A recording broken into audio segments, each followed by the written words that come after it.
Selamat datang kembali di Rumah Biologi Indonesia.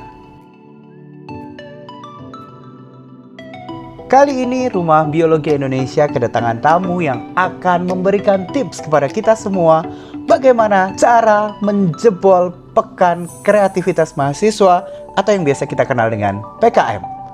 Selain itu, dia juga akan menceritakan bagaimana caranya agar bisa menghasilkan karya luar biasa hasil dari program PKM ini.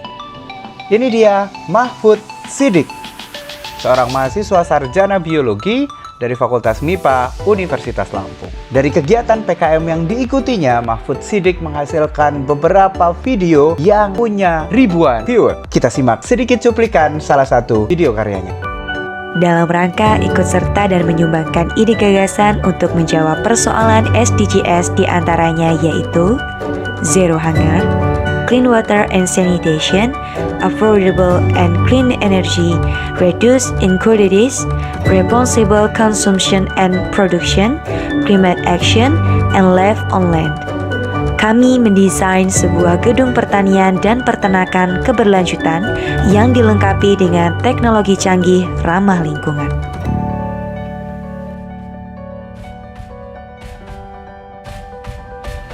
Gedung ini terdiri dari 4 lantai, memiliki panjang 44 meter dan lebar 40 meter, dengan 4 ruang pembesar hewan ternak sapi dan kambing, 8 ruang tanaman padi, 4 ruang hidroponik sayur-sayuran, ruang lobi, kolam ikan, ruang bawah tanah, serta ruang kendali di setiap lantainya.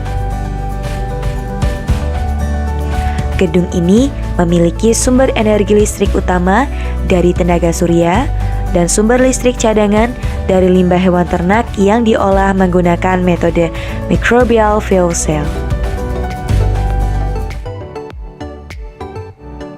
Nah, karya yang lain bisa dilihat di link di atas video ini. Selain karya video, Mahfud juga bisa menghasilkan 5 buah hak kekayaan intelektual yang secara resmi dicatat oleh Kementerian Hukum dan HAM. Selain itu, Mahfud Siddiq juga punya artikel ilmiah yang dipublikasikan dalam ajang nasional maupun internasional. Satu hal yang lain, Mahfud Siddiq dan timnya berhasil membuat 1 buah buku ber-ISBN dengan judul Panduan Budidaya Lebah Tanpa Sengat yang saat ini bisa didapatkan di berbagai marketplace. Silahkan cek di description box untuk mendapatkan link ke marketplace untuk membeli buku tersebut. Tanpa berlama-lama, marilah kita simak obrolan bersama Mahfud Siddiq tentang bagaimana tips menjebol program kreativitas mahasiswa. Mahfud, selamat datang di Rumah Biologi Indonesia.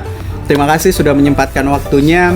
Saya dengar Mahfud ini punya pengalaman 3 kali ya ikut PKM. Iya. 2 kali didanai, 1 kali sampai PIMNAS. Oke, terkait dengan alam. Berarti apakah kesukaan dengan alam ini juga menjadi inspirasi saat Mahfud menyusun proposal dan kegiatan untuk program kreativitas mahasiswa? Benar sekali, Pak. Jadi di semua proposal penelitian saya itu kurang lebihnya berkaitan dengan lingkungan seperti itu, Pak. Jadi proposal saya itu memang berkaitan langsung dengan kurang lebihnya lingkungan dan alam gitu, Pak. Jadi saya pernah tadi 3 kali ikut program kreativitas mahasiswa. Yang pertama itu PKM GFK terkait konflik gajah dengan manusia, tetapi tidak lolos gitu ya. Karena itu percobaan pertama. Iya, percobaan pertama gitu, Pak. Baru masuk coba-coba membuat proposal gitu kan. Terus kedua itu terkait keterbatasan lahan dan gedung pintar terkait pertanian seperti itu. Dan itu yang didanai dan alhamdulillah lolos ke PIMNAS.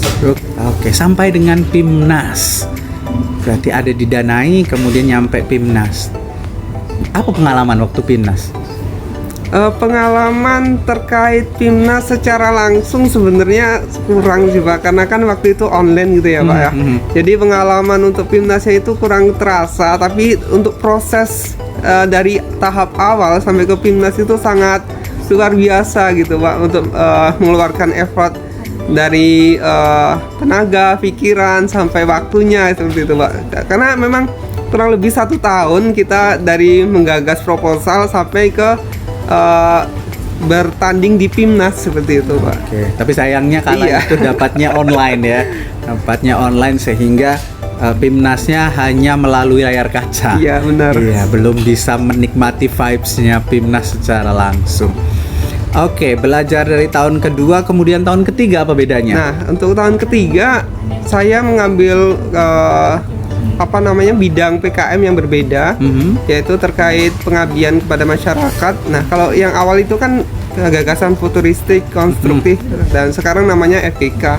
Nah, sekarang yang tahun ketiga ini saya berubah alih gitu ya, berubah alih ke bidang yang lain, mencoba hal baru gitu, yaitu tentang pengabdian kepada masyarakat terkait budidaya lebah di Desa Harapan Jaya, Pak. Oke, budidaya lebah. Lebah apa nih yang dibudidayakan? Nah, untuk lebah yang dibudidayakan itu adalah lebah trigona atau lebah tanpa sengat, atau juga bisa orang-orang menyebutnya itu stingless bee gitu. Tapi lebih terkenalnya lebah trigona, Pak. Oke, lebah trigona. Lalu apa yang Mahfud bawa ke masyarakat di sana? Membelajarkan itu atau seperti apa? Ya. Jadi yang dibawa dari konsep PKM tersebut, yang pertama itu kami terinspirasi di desa itu, terutama saya terinspirasi dari Suwita gitu, Pak. Jadi ada PT Suwita Bee Farm atau PT Suwita Lebah Indonesia yang produksi madu di Lampung, dan itu sangat luar biasa gitu untuk proses pengolahan dari awal sampai akhirnya, terus simbiosis dengan alamnya sangat luar biasa gitu.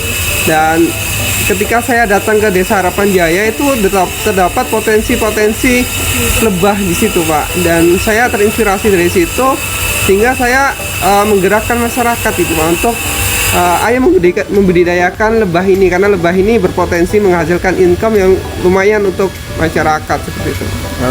Oke. Emang sebelumnya Mas Mahfud ini punya punya budidaya lebah di rumah atau punya pengalaman dengan perlebahan sebelumnya? Kalau pengalaman, kalau budidaya nggak ada ya, Pak. Tapi kalau pengalaman itu karena waktu itu Januari Februari itu saya PKL di PT Suwita itu, Pak. Jadi waktu nulis proposal pun terinspirasinya itu dari waktu PKL itu, Pak. Sehingga pengalaman-pengalaman terkait lebah itu didapat dari PT Suwita itu. Oke. Jadi menurut Mahfud nih, PKL atau praktik kerja lapangan itu satu kegiatan yang perlu untuk belajar atau jadi bagian dari pembelajaran di kuliah. Ya, sangat perlu, Pak, karena memang kita langsung berkaitan dengan masalah yang ada di industri maupun masalah yang ada di masyarakat gitu, Pak, dan kita mengaplikasikan ilmu-ilmu kita di situ gitu, Pak. Dan kita juga mendapatkan pengalaman-pengalaman baru terkait pemecahan masalah di situ gitu kan. Kalau kita di kampus itu mecahin masalah hanya dapat nilai mungkin, tapi kalau di luar kampus kita memecahkan masalah, dapat masalah baru, bisa jadi seperti itu, Pak. Jadi terus berkembang Iya, ya akhirnya benar. di situ ya. Oke. Jadi dari 3 PKM yang 2 dilaksanakan, berarti kalau tahun pertama kan hanya proposal yang tidak dilaksanakan karena tidak didanai. Tahun kedua dan ketiga itu didanai. Apa luaran dan mungkin manfaat dari 2 kegiatan PKM yang sudah dilaksanakan? Oh, luaran itu sangat banyak sekali. Jadi luaran dari jurnal, video yang dihakikan, bahkan di PKM yang ketiga tim kami sanggup mencetak buku yang ISBN seperti itu, Pak. Menerbitkan buku, terus mungkin beberapa luaran lain pun kami kejar gitu, Pak. Oke, jadi ada buku di situ terkait dengan budidaya lebah ya. Benar, Pak. Oke, berarti ini juga nanti teman-teman bisa melihat atau bisa mendapatkan di e-commerce nih buku yang karya Mahfud dan teman-teman terkait dengan bagaimana budidaya lebah, khususnya budidaya lebah tanpa sengat. Sekarang nih, Mahfud punya aktivitas yang padat di kuliah, kemudian ikut beberapa kejuaraan, bahkan tadi katanya PKM itu menyita waktu karena sepanjang tahun persiapannya. Bagaimana memanage waktunya Mahfud agar tetap running kuliahnya dan program yang lain juga tetap berjalan? Ya, yang pasti kita harus punya skala prioritas seperti itu Pak. Jadi kalau saya pribadi menyusun itu berdasarkan skala prioritas dan ya lakukan sesuai skala prioritas itu kalau saya seperti itu. Oke, jadi harus ada skala prioritas. Beberapa kejuaraan menang, PKM menang, didanai di situ. Ada rahasia khusus? Kalau PKM yang perlu diperhatikan itu yang pertama kalau saya itu format Pak. Karena format itu adalah hal yang dasar dan itu hal yang pertama kali dinilai oleh dewan juri. Jadi kalau semisal format itu sudah salah, sedikit aja salah itu sudah nggak bisa dilanjutkan. Dan itu yang paling pertama itu adalah format, yang kedua adalah isinya. Kalau isi saya itu lebih memilih isu-isu yang sedang saya tekunin gitu. Kalau di pertama itu saya lagi tekunin isu-isu terkait konflik gajah dengan manusia di Lampung Timur seperti itu. Dan kalau tahun kedua itu saya lagi mengamati isu keterbatasan lahan serta penggundulan hutan gitu Pak di Indonesia. Dan kalau di tahun ketiga karena saya lagi PKL dan tidak ada isu yang saya fokuskan waktu itu sehingga saya fokus ke isu budidaya itu Pak. Oke, yang pengalamannya didapatkan saat PKL ya. Baik kawan-kawan Rumbia, demikian tadi obrolan kita bersama Mahfud Siddiq terkait dengan bagaimana tips menjebol PKM. Semoga tayangan ini bermanfaat untuk kita dan teman-teman semua bisa meraih apa yang teman-teman impikan. Sampai jumpa di tayangan Rumah Biologi Indonesia selanjutnya. Jangan lupa kalau video ini bermanfaat silahkan share kepada teman-teman kalian yang lain. Jangan lupa subscribe juga ya.